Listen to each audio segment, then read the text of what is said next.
45 پہ ہوگی.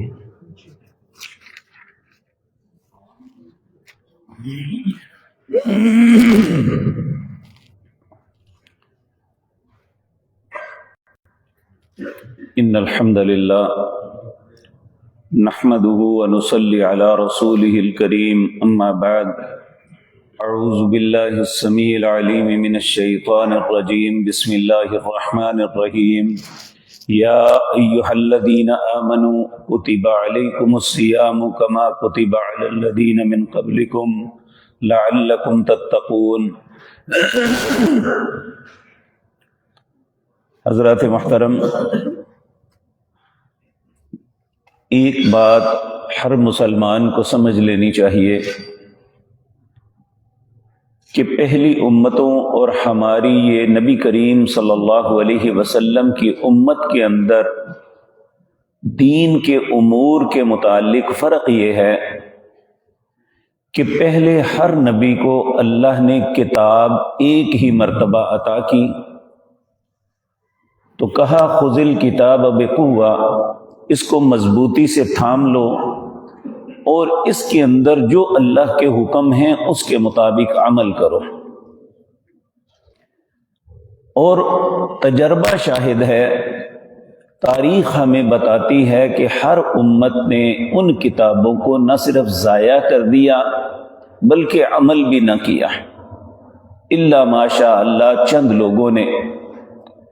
لیکن جب اللہ نے اپنے آخری نبی جناب محمد الرسول اللہ صلی اللہ علیہ وسلم پر یہ دین نازل کیا تو سارا طریقہ پہلے انبیاء سے مختلف تھا.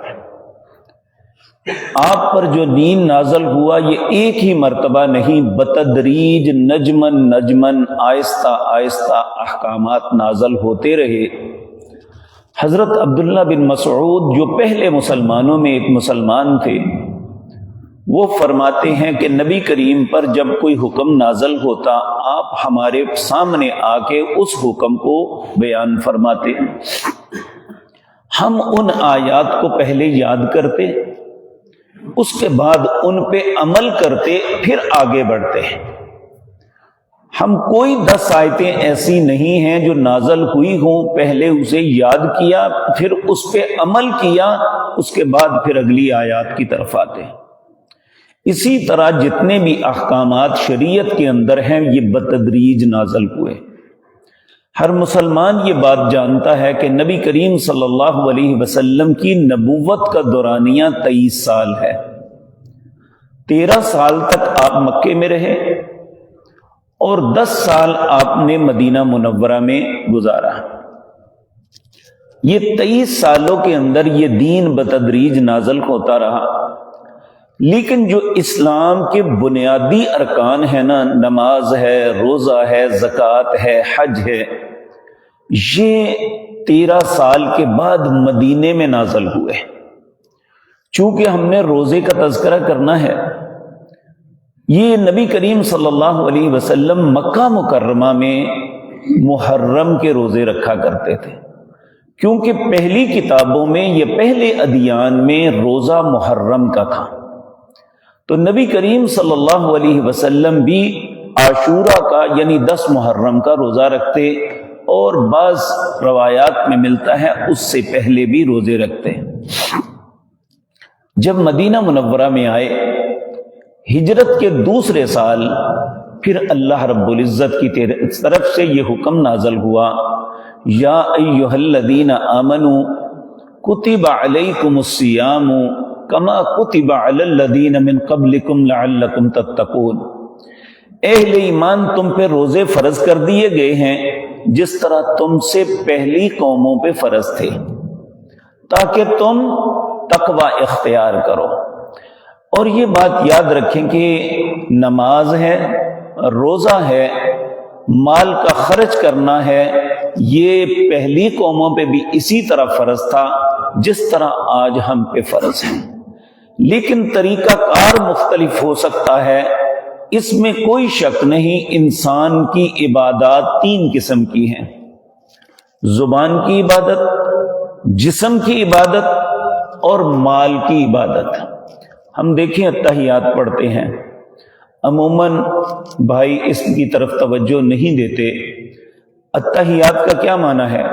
التحیات للہ، میری زبان کی عبادتیں اللہ کے لیے ہیں، والصلوات، میرے بدن کی عبادتیں اللہ کے لیے ہیں، والطیبات، میرے مال کی عبادتیں اللہ کے لیے ہیں۔ یہ تینوں باتیں، عبادات انسان پہ ہمیشہ سے فرض رہی ہیں، فرض رہیں گی۔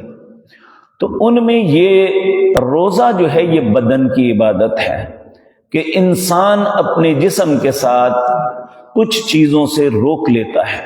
اب روزہ کیا ہے؟ عربی زبان میں صوم کہتے ہیں۔ صوم کا مطلب ہے رک جانا۔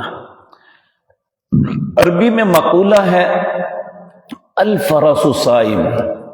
بعض اوقات گھوڑا بھاگ رہا ہوتا ہے سرپٹ، گھبرا کے یا اس کے سامنے کوئی ایسی خوفناک چیز آتی ہے، وہ ایک دم چاروں قدموں کو جما دیتا ہے، رک جاتا ہے، اس کو کہتے ہیں الفرس صائم، گھوڑا ایک دم رک گیا۔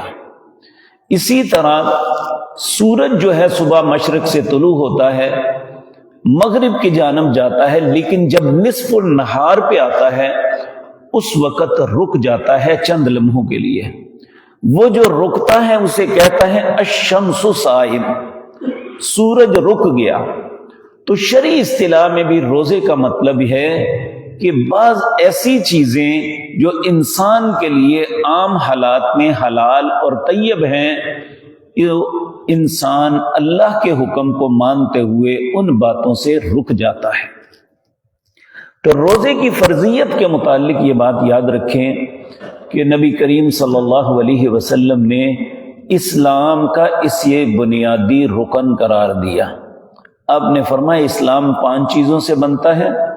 حضرت عبداللہ بن عمر رضی اللہ تعالی عنہ اس حدیث کو روایت کرتے ہیں، فرماتے ہیں نبی مکرم صلی اللہ علیہ وسلم نے فرمایا بنی الاسلام علی 5، اسلام 5 چیزوں سے بنتا ہے۔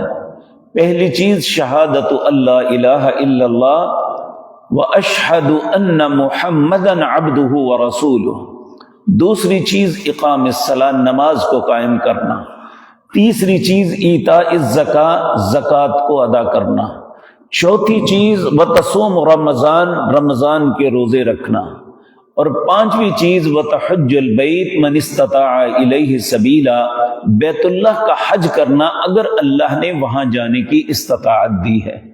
تو روزہ اسلام کے بنیادی ارکان میں سے ایک رکن ہے۔ دوسری بات، نبی کریم صلی اللہ علیہ وسلم کے پاس ایک اعرابی گاؤں کا بندہ آیا، صحابہ کہتے ہیں اس کے بال بکھرے ہوئے، جس پرا گندہ حال، آ کے کہنے لگا یا رسول اللہ صلی اللہ علیہ وسلم، ہم گاؤں کے لوگ ہیں، زیادہ باتیں نہیں جو ہے یاد رکھ سکتے، ان پڑھ لوگ ہیں، تھوڑی سی بات بتائیں کہ جس سے اللہ مجھے جنت دے دے اور جہنم سے بچا دے۔ نبی کریم صلی اللہ علیہ وسلم نے فرمایا صرف اللہ کی، نمبر 1 صرف اللہ کی عبادت کرنا، اس کے ساتھ کسی کو شریک نہ ٹھہرانا۔ اس نے کہا ٹھیک ہے جی یہ ہو گیا۔ اور آپ نے فرمایا ایک دن اور رات میں 5 وقت کی نماز تم پہ فرض ہے۔ ایک حدیث میں آتا ہے 17 رکعتیں تم پہ فرض ہیں۔ 17 رکعتیں کس طرح بنتی ہیں؟ 2 فجر، 4 ظہر، 4 عصر، 3 مغرب اور 4 عشاء، یہ 17 رکعتیں فرض ہیں۔ اس نے کہا مجھے اس سے زائد بھی پڑھنا ہے؟ آپ نے فرمایا اگر پڑھو گے تو وہ نفل ہوگا، یعنی وہ اس کا الگ اجر تمہیں ملے گا، لیکن فرض تم پہ یہی ہے۔ پھر اس نے کہا اور کچھ مجھ پہ فرض ہے؟ آپ نے فرمایا اگر اللہ نے تمہیں مال دیا ہے تو 40 میں سے 1 اللہ کا حق ہے، یعنی 100 میں سے 2.5، 40 میں سے 1۔ اور کہا اس کے علاوہ بھی مجھے کچھ دینا ہے؟ آپ نے فرمایا وہ دو گے تو نفل ہے، لیکن فرائض تم پہ یہی ہے کہ 40 میں سے 1 اللہ کے رستے میں دینا ہے۔ پھر اس نے کہا مجھ پہ اور بھی کوئی چیز فرض ہے؟ آپ نے فرمایا سال کے بعد مہینے میں رمضان المبارک کے روزے تم پہ فرض ہیں۔ تو اس نے کہا روزے ان کے علاوہ بھی مجھے کوئی رکھنے ہیں؟ آپ نے فرمایا رکھو گے تو وہ نفل ہوں گے، وہ اللہ اس کا الگ اجر دے گا، لیکن فرض تم پہ یہی ہے۔ اس وقت ابھی حج فرض نہیں ہوا تھا، تو نبی کریم صلی اللہ علیہ وسلم نے جب یہ باتیں بتائی، اٹھا اپنا کپڑا اس طرح جھاڑ کے چل پڑا، کہنے لگا والذی بعثک بالحق، اس ذات کی قسم ہے جس نے آپ کو حق کے ساتھ مبعوث فرمایا، نہ میں جو فرائض آپ نے بتائے ہیں نہ ان سے کم کروں گا نہ زیادہ کروں گا۔ تو نبی کریم نے اپنے ساتھیوں سے کہا، وہ جا رہا تھا، آپ نے فرمایا من سر رہا، اگر کسی بندے کو یہ بات اچھی لگتی ہے کہ وہ اہل جنت میں سے کسی کو دیکھنا چاہتا ہے تو وہ پراگندہ حال جو دیہاتی جا رہا ہے اسے دیکھ لو، اگر یہ ان باتوں پہ عمل کر لے۔ تو یہ حدیث بھی بتاتی ہے کہ رمضان المبارک کا روزہ ہم پہ فرض ہے، اس کے بغیر ایک مسلمان کی حیثیت سے ہم پہ کوئی چارہ نہیں کہ ہم اس کو ترک کریں۔ اور یہ بات ذہن میں رکھیں، ایک مرتبہ نبی کریم آپ راحت فرما رہے تھے، سو رہے تھے، آپ کے پاس دو لوگ آئے، وہ دونوں فرشتے تھے، انہوں نے کہا آپ ہمارے ساتھ چلیے۔ آپ کہتے ہیں میں اٹھا ان کے ساتھ چل پڑا، وہ مجھے ایک دشوار گزار پہاڑی تھی چھوٹی، اس کی طرف لے گئے، مجھے کہنے لگے آپ اوپر چڑھیے۔ میں نے کہا میرے لیے ممکن نہیں ہے، تو کہنے لگے ہم آپ کا ساتھ دیتے ہیں، آپ چڑھیے۔ انہوں نے مجھے اوپر چڑھایا، جب میں اس کی چوٹی پہ پہنچا تو چیخو پکار کی آواز آ رہی تھی وہاں سے۔ میں نے کہا یہ کیا؟ کہنے لگے یہ لوگ وہ ہیں جو مسلمان ہونے کے باوجود جو ہے اللہ کی نافرمانی اور اس کے فرائض سے غفلت برتتے تھے۔ وہاں مختلف لوگوں کی سزائیں دکھائیں گئی آپ کو، ان میں کچھ لوگ ایسے تھے جنہیں الٹا لٹکایا ہوا تھا، ان کے منہ چیرے ہوئے تھے اور منہ سے خون بہہ رہا تھا، چیخ رہے تھے۔ میں نے پوچھا یہ بد نصیب کون ہیں؟ کہا یہ وہ لوگ ہیں جو روزہ تو رکھتے تھے لیکن اسے توڑ دیتے تھے یا وقت سے پہلے افطار کر لیتے تھے۔ تو اگر ایک شخص روزہ رکھے لیکن وقت سے پہلے افطار کر دے، یہ عموماً بات سمجھ نہیں آتی تھی، کیسے ممکن ہے جس نے روزہ رکھا ہے وہ پہلے افطار کر دے؟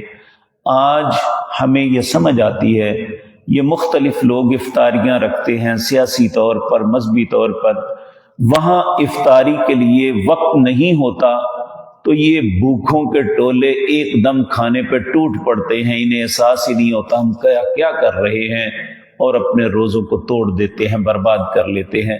تو ایک شخص جو وقت سے پہلے روزہ افطار کر لے اس کی اتنی سخت سزا ہے، اور جو روزہ رکھے ہی نہ اس کی کتنی سخت ہوگی۔ اس لیے ہر مسلمان کو یاد رکھ لینا چاہیے جن چیزوں کو اللہ نے ہم پہ فرض قرار دیا ہے اس کے بغیر ہمارا چھٹکارا نہیں ہے۔ اب اس کی فضیلت کیا ہے، اس کے رکھنے سے کیا فائدے ہوں گے، اللہ نے زندگی اور توفیق دی تو انشاءاللہ بتدریج عرض کروں گا۔ اقول قولی ھذا واستغفر اللہ۔